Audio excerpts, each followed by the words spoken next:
Adam Jones is an American football player. He earned the nickname Pacman. He played college football at West Virginia and was drafted by the Tennessee Titans. 6th pick overall. Adam Jones, a.k.a. Bernard Jones, is a former American football cornerback and a return specialist who played in the National League for 13 seasons, most noticeable with the Bengals. He was born on September the 30th, 1983. His position played in the NFL was cornerback. He's married to his wife, Miss Holmes. His career ended in May 24th, 2019.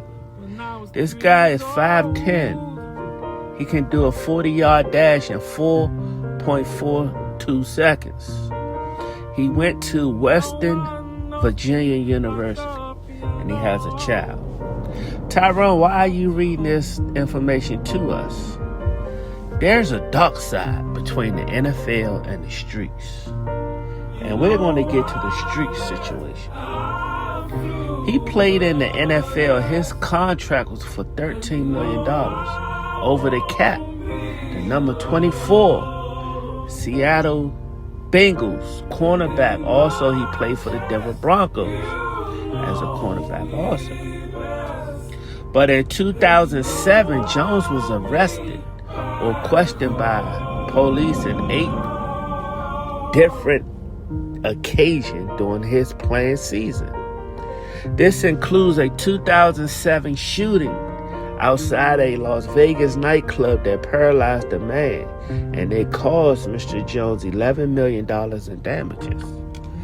So guys, like I said once again, here at the OG Time Podcast, we talk about stuff that has been forgotten, that maybe has not hit the light in your city. It may has been very large situation or big news outlet in that city, but it probably never hit your city. So here at the OG Time Podcast, what we do is we talk about situations that you probably never heard of. News clips that were big in one state, but probably never hit another state. So, it was a trial last for a week after pleading to turn his life around and be a positive member of the NFL. Adams Pacman Jones walked into a suburban Atlanta strip club where, according to witnesses, a confrontation over a woman led to report of the death threats and allegations that Jones has arranged a shooting outside the club. It was June 18, 2007. Shortly after midnight, a valet has backed Jones' Cadillac Escalade into a parking spot by the front door of the club, Blaze. And out of the way is a strip joint tucked behind a truck stopped just outside of Atlanta Beltway. Jones, who was under a long suspension for numerous violations of the NFL's personal conduct policy, was patted down and walked inside. So as he walked into the club, by the time the event ended, 3 men, including a retired suburban Atlanta police officer, was involved in a gunfight. A gunfight with men they believe were directed by Mr. Jones to shoot them. No one was injured at this time. So they're trying to say Mr. Jones, aka Pacman, was directing shots towards people in these nightclubs. The event that unfolded the night came almost 4 months after a highly publicized fight in the February 2007 and a triple shooting that follows at the Mims Gentleman Club and a lounge in Las Vegas. Jones initially was charged with federal corruption for his role in the Mims. NFL Commissioner Roger Goodell later suspended him for the 2007 season, warning him, "This is your last opportunity to get it right here in the NFL or your career will be over." With his NFL career already pushed to the brinks by numerous run-in with the laws, Jones agreed to tell authority what he knew about the gunman allegedly responsible for the Las Vegas shooting. Jones never acknowledged the role in the shooting. His corporation eventually led to a reduced charge, so he cooperated. His reinstatement and helped the Savage on his planned career. So he basically had to testify on someone to save his career. The commissioner was tired, and they told him, if you don't get it right, your opportunity in the NFL is getting short. So he had to find some way, somehow, to change his outlook with the hires up when it comes to his career. So let's see what he did. But information obtained during a outside-the-line investigation raised new questions about the stories Jones told the Las Vegas Police Department, and the account that so far he has helped to avoid jail time for his involvement in the accidents. The story clinched on and accusations by Jones that a man named Edward Slugger Morris III, currently in Atlanta Fulton County Jail, awaiting trial on 3 counts of murder, demands money for the Las Vegas hit and threatened Jones, his mother, and his child if he do not pay him the money. The guy in jail said he's lying.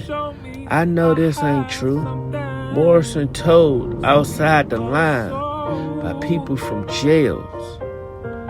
"Why would I tell that to a friend? I think he's just trying to save his football career." So is this guy lying on someone that was in jail to save his football career? Or was it true? Was Slugger really the shooter outside the Las Vegas club? Because he is awaiting trial for 3 other murders. So did this guy blame these murders on this young man? Just because he knew of him and he knew that he was already in jail for 3 murders? So let's get to the details. Details obtained from exclusive jailhouse interview, court documents, reviews of the security camera video, and interviews with victims. Witness and authority revealed that night Jones spent at the Las Vegas Strip Club and the suburban Atlanta club played out in remarkable similar fashions. Both involves altercations inside a club followed by shootings outside a club, and both involves Jones' association with Morris. So Pacman Jones' association with all the shootings was with Slugger Morris. Slugger Morris is in jail for 3 counts of murder. So they're trying to give him another murder or shooting that happened in Las Vegas. I really don't have nothing to say about that situation. That was 2 years ago, man. Jones told ESPN, Stephen Smith on Saturday, asked if he ever arranged a shooting. Jones, who was released by by the Dallas Cowboys on Wednesday told Smith simply no. The days of his release from the Cowboys, Jones threatened a lawsuit against ESPN. The shooting victim speaks out. It was a father's time and a day. Time for a guys and a gentleman's night out. It was just a regular customer at the club Blaze that night in 2007, along with his nephew and his childhood friend Doug. The men asked to be identified only by their first name and speak to outside the lines. Their first such interview with the outstanding that their names will not be used. To this day, they said that remains afraid and impossible. So guys, was this football guy, Pacman, was he getting in altercations in the club? And when he get mad, he sent his hitman out to go handle the business. Young slugger. So I don't know what's going on. I don't know what, how he's getting himself out of these situations. But one of those situations cost him $11 million. So if he didn't learn from that, $11 million for the victim, and you still out here committing crimes when you in the high-profile NFL, knowing that everyone knows you and everyone is trying to get a piece of the pie. So why would you even put yourself in that predicament, knowing that you are a big figure and a big fish? Service recall said Darren was a good officer who left the department on his own, according to the pursuit of another career. Club surveillance video showed the three men entered the club at around 1 a.m. About half an hour after Jones, Darren, and his group late that night had a meal, then settled in near the main gate. By now, it was after 2 on Monday morning. Darren said he noticed a woman in the audience by the main stage, dressed in the street clothes, who did not appear to be a dancer. So I asked her, was she dancing?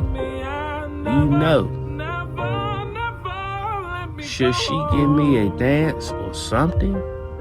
Just to be chemicals or whatever, Darren said, and the guy standing next to her turned around and kind of looked at me, and they kind of said a funny type word.